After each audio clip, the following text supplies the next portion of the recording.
Okay, well, let's talk about the new car review of the Chevy Trax. The 2024 Chevrolet TRAX active trim level. Now, you mentioned earlier that you didn't know that they still made it. That's because they quit making this. They quit selling it in 2022, and now they've brought it back. So this is actually the second generation of this vehicle, even though technically it's all new for 2024. They kind of did the same thing with the Colorado truck. Remember, they kind of... When I think of the Chevy Trax, I always think of the Samurai, the Samurai. Yeah.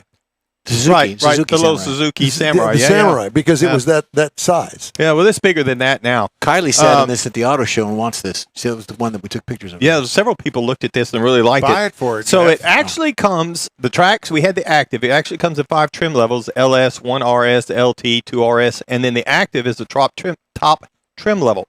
All of them are front-wheel drive, no all-wheel drive available for this compact SUV. It's rated for 5 passengers. I would say if you're going to put 5 people in there, you best all be close friends. Otherwise, 4 people, 2 adults in the rear seat is pretty comfortable. There's shoulder room and stuff.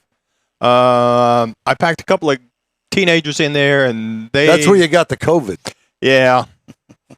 So again, it's all redesigned for 2024 because it is a reissue, if you will, and it's actually 11 inches longer than it was whenever they quit making it in 2022.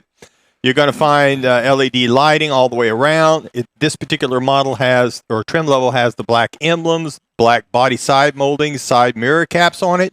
It's got a rear spoiler. It's got a sunroof. Got 18-inch gloss black wheels that look really pretty good on it. Now, if you get to the interior, it has what they call Evotex seating material, and this is a synthetic material, is what's best definition I could find. Front bucket seats are heated. The rear seats are 60/40 folding. Got some Naugahyde in it. Naugahyde, and there is no third row, fortunately. It does have an 8-inch driver info screen, so that's where your driver is going to get all the gauge package information type thing. There's an 11-inch diagonal center stack. Now, these two work together. Some of the controls that you want to change in your driver screen for the driver configuration, you actually have to go to the other screen to do that. I thought that was kind of weird, but it works. So all your convenience controls, your nav, your backup camera is all over here in this larger screen. Did you like the screen thing or no? It worked. And then there's a lot of buttons are missing, in my opinion. You have to do a lot of stuff on that screen. And once I figured out that that's where the controls were, it was actually easier than trying to do it on controls on the steering wheel or little buttons someplace on the dash. And so it was actually easy once you got used to it, but it's just very unusual to have to go to the center stack screen to handle the driver screen. Has wireless charging, got Apple CarPlay, Android Auto, all that good stuff. It does have quite a bit of room in it, 25.6 cubic feet. You know, it's hard to say, but it does have a cargo cover to keep things out of sight, out of mind. And it has some underfloor storage under there, which helps where you can put more things in it. Now, again, all the trim levels are the same mechanically. They all have a 1.2-liter inline 3-cylinder with a turbo. That's the only way you can get anything in the Trax, no matter what the trim level. 137 horsepower, 162 pound-feet of torque, backed by a 6-speed automatic transmission. Now, the EPA says you should be looking for 28 in the city, 32 on the highway, combined 30. Now, I drove this vehicle 328.4 miles. Really like driving it around for a lot of reasons. The steering was very responsive. It's lightweight. It only weighs 3,000 pounds.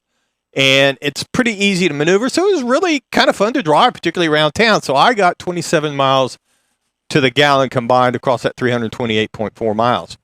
Now, base model price for this vehicle, $20,400 to get into it. Base trim price for the vehicle we were driving is $23,900. As tested, the MSRP is $26,935. Now, this is the top trim level for this vehicle.